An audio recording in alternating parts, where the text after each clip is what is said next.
संत वचन। पूज्य भगवत प्राप्त महापुरुषों के वचन हैं कि कलौ नारायणं देवं यजते यः सधर्म भाग दामोदरम ऋषिकेशम पुरुहूतम सनातनम। ये कलयुग पहला काम करता है, बुद्धि में बैठकर बुद्धि भ्रष्ट कर देता है। जो भगवान श्री हरि का पूजन करते हैं, हर समय नाम जप करते रहते हैं, कृष्ण दामोदर ऋषिकेश अच्युत राम नारायण राधा राधा राधा, ये कलयुग उनकी बुद्धि भ्रष्ट नहीं कर पाएगा। देखो, बुद्धि को अपने भ्रष्ट होने से बचाना है तो नाम जप करते रहे, नाम जप, राधा राधा राधा, कृष्ण कृष्ण हरि दामोदर अच्युत गोविंद माधव। उन परम शांत सनातन भगवान दामोदर श्री कृष्ण का जो स्मरण करता है तो श्री कृष्ण उसके हृदय कृत्वा परम शांतम जितमेव जगत्त्रयम, उसके हृदय में ऐसा बल दे देते हैं कि वो त्रिभुवन पर विजय प्राप्त कर लेता है। जिसकी बुद्धि हर समय भगवान का नाम उच्चारण करती रहती है और हरि का पूजन करती है, तो भगवान उसके हृदय में इतना बल देते हैं कि त्रिभुवन पर विजय प्राप्त कर लेता है। हृदय कृत्वा परम शांतम जितमेव जगत्त्रयम कलिकालो रगादंशात किलविषात कलकूटतः हरिभक्त सुधाम पीत्वा उल्लंघ्यो भवति द्विजः किम जपैर श्री हरेर नामो गृहीतम यदि मानुषै। यदि हरि का स्मरण न किया जाए, हरि भक्ति न की जाए, तो एक कलयुग रूपी सांप ऐसा डस लेता है, ऐसी बुद्धि भ्रष्ट हो जाती है कि वो भयंकर विष चढ़ जाता है, सर्वनाश का खेल खेलता है। इसीलिए मानव देह को प्राप्त हे मनुष्यों, तुम केवल नाम का आश्रय ले लो तो ये कलिकाल कुछ नहीं कर पाएगा। केवल नाम, कलयुग में नाम का ही एकमात्र साधन है, साध्य है।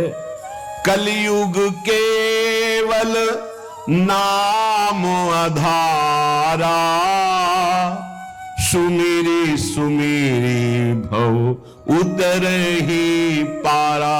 एकमात्र उपाय है नाम, नाम। हरिभक्तिश्च लोकेत दुर्लभा हि मतामं हरौ यस्य भवेद भक्ति सकृतार्थो न संशया।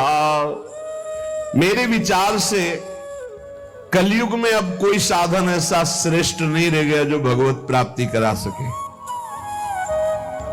पक्का, ये बहुत अनुभव से देख रहे हैं, बड़े बड़े महाजनों का संग हो रहा है।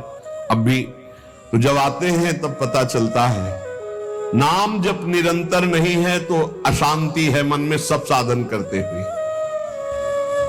मेरे विचार से आदेश है, प्रातः उठे सबसे पहले गुरुदेव भगवान को प्रणाम करके गुरु प्रदत्त नाम मंत्र का स्मरण करें, फिर वृंदावन भूमि को प्रणाम करें, चाहे जहां हो, क्योंकि हमारा प्रेम धर्म धाम में विराजमान प्रिया प्रीतम के चरणार विंद का सेवा सुख है।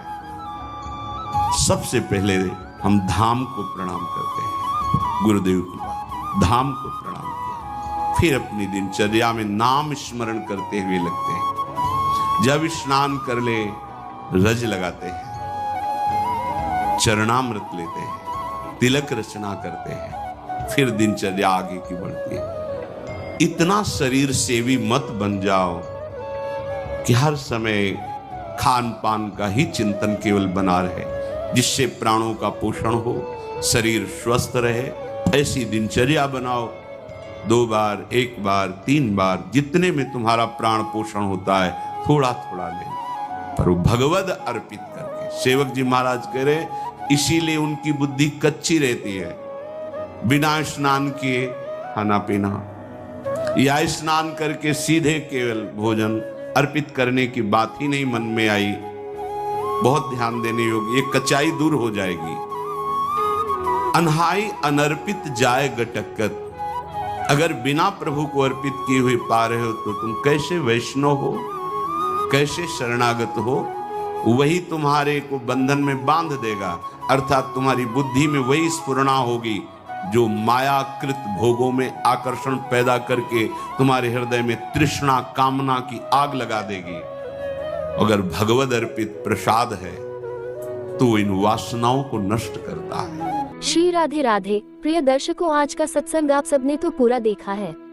प्रेमानंद महाराज जी के प्रवचन सुन के आपको क्या क्या सीखने को मिल रहा है, कमेंट में जरूर बताएं। प्रेमानंद महाराज जी के प्रवचन सुनने के लिए कृपा दर्शन YouTube चैनल को जल्दी सब्सक्राइब कर ले।